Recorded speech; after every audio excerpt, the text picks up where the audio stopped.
ಹೊಸ ಸಾರಿಗೆ ಸಚಿವರು ಬಂದಾಯಿತು. ಬಟ್ ಇದೀಗ ಜಂಟಿ ಕ್ರಿಯಾ ಸಮಿತಿ ಮತ್ತೊಮ್ಮೆ ಮನವಿ ಮಾಡಲು ಮುಂದಾಗ್ತಿದ್ದಾರೆ. ವಿವಿಧ ಬೇಡಿಕೆ ಆಗ್ರಹಿಸಿ ಒಂದು ಕಡೆ ವೇತನ ಹೆಚ್ಚಳ ವಿಚಾರವಾಗಿ ಒಂದು ಕಡೆ ಬಂದ್ಗೆ ಕರೆ ಕೊಟ್ಟಿದ್ದರು. ಬಟ್ ಬಂದು ವಾಪಸ್ ಕೋರ್ಟ್ ಸೂಚನೆಯಂತೆ ವಾಪಸ್ ತೆಗೆದುಕೊಂಡ್ರು. ಬಟ್ ಇದೀಗ ಹೊಸ ಮಿನಿಸ್ಟ್ರು ಬಂದಿದ್ದಾರೆ, ಮತ್ತೆ ಮನವಿ ಮಾಡಲು ಈಗ ಮುಂದಾಗ್ತಿದ್ದಾರೆ. ಡೆಡ್ಲೈನ್ ಸಹ ಹೊಸ ಮಿನಿಸ್ಟ್ರಿಗೆ ಕೊಡಲು ಈಗ ಸಿದ್ಧತೆ ಮಾಡಿಕೊಂಡಿದ್ದಾರೆ. ನಮ್ಮ ಜೊತೆಗೆ ಜಂಟಿ ಕ್ರಿಯಾ ಸಮಿತಿಯ ಸದಸ್ಯರಾದ ಜ್ಯೋತಿ ಇದ್ದಾರೆ, ಅವ್ರನ್ನ ಮಾತಾಡಿಸ್ತೀನಿ.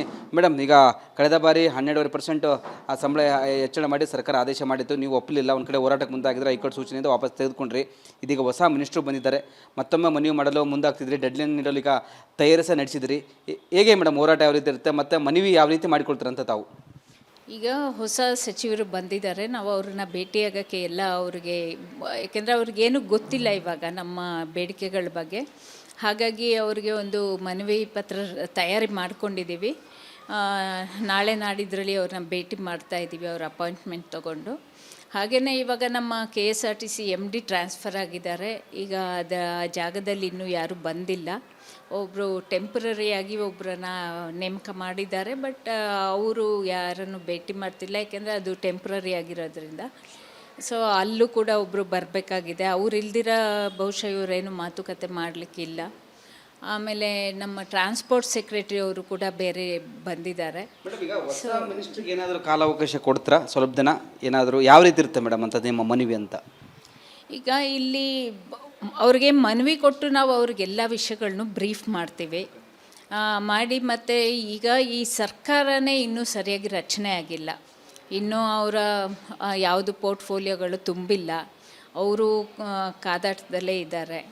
ಹಾಗಾಗಿ ಅವರ ಸರ್ಕಾರ ಇನ್ನೂ ನಾವು CMನ ಭೇಟಿ ಮಾಡೋಕ್ಕಾಗಿಲ್ಲ. ಅವರು 18ರ ತನಕ ಸಿಗಲ್ಲ ಅಂತ ಹೇಳಿದ್ದಾರೆ, ಏಕೆಂದರೆ ಇದು ಚುನಾವಣೆಗಳಿವೆ.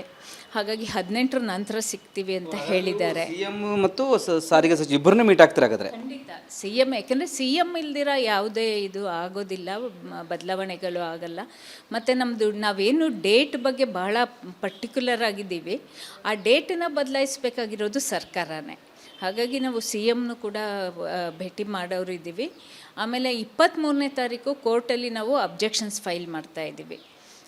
ಮತ್ತು ನಾವು ಯಾಕೆ ಈ ಮುಷ್ಕರ ಮಾಡಬೇಕಾಯಿತು ಅಂತ ಹೇಳಿ ಅಬ್ಜೆಕ್ಷನ್ಸ್ ಫೈಲ್ ಮಾಡ್ತಾಯಿದ್ದೀವಿ. ಮತ್ತು 30ನೇ ತಾರೀಕು ಕನ್ಸಿಲಿಯೇಷನ್ ಇದೆ. 10ನೇ ತಾರೀಕು ಇದ್ದಿದ್ದು 30ನೇ ತಾರೀಕಿಗೆ ಮೀಟ್ ಆಗ್ತೀರಿ. ಅಲ್ಲಿ ಸಹ 12% ಆದೇಶ ಆಗಿದೆ. ಜಾಸ್ತಿ ಮಾಡಬೇಕಂತ ಇದನ್ನು 2024ರಿಂದ ಇದೇ ಆದೇಶನ ಮಾಡಿ ಅಂತ ಹೇಳ್ತಾರೆ. ಹೇಗೆ ಮೇಡಮ್ ಅಂತ?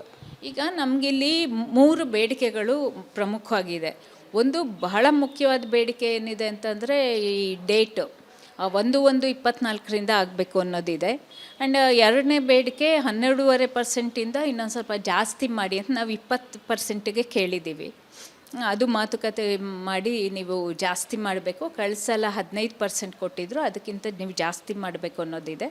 ಆಮೇಲೆ ಏನು 38 ತಿಂಗಳ ಅರಿಯರ್ಸ್, ಈಗಾಗಲೇ ಅವ್ರು 26 ತಿಂಗಳದ್ದು ಅಂತ ಹೇಳಿದ್ದಾರೆ. ಸೊ ಇವಾಗ 11 ತಿಂಗಳದ್ದು ಕೊಟ್ಟಿದ್ದೀವಿ ಅಂತಿದ್ದಾರೆ. ಅದು ಇನ್ನೂ ಎಲ್ಲರಿಗೂ ಸಿಕ್ಕಿಲ್ಲ ಅದು, ಮತ್ತು ಸ್ವಲ್ಪ ಅದರಲ್ಲೇನೋ ಇದೆ. ಸೊ ಅದು ನಮಗೆ ಬಹಳ ಮುಖ್ಯವಾಗಿರೋದು ಇವೆರಡು ಬೇಡಿಕೆಗಳು. ಇದಿಷ್ಟು ಜಂಟಿ ಕ್ರಿಯಾ ಸಮಿತಿಯ ಸದಸ್ಯರಾದ ಜ್ಯೋತಿ ಅವರ ಮಾತಾಗಿತ್ತು. ಕ್ಯಾಮ್ರಾ ಪರ್ಸನ್ ಕೃಷ್ಣ ಜೊತೆ ವೀರೇಶ್, ರಿಪಬ್ಲಿಕ್ ಕನ್ನಡ, ಬೆಂಗಳೂರು.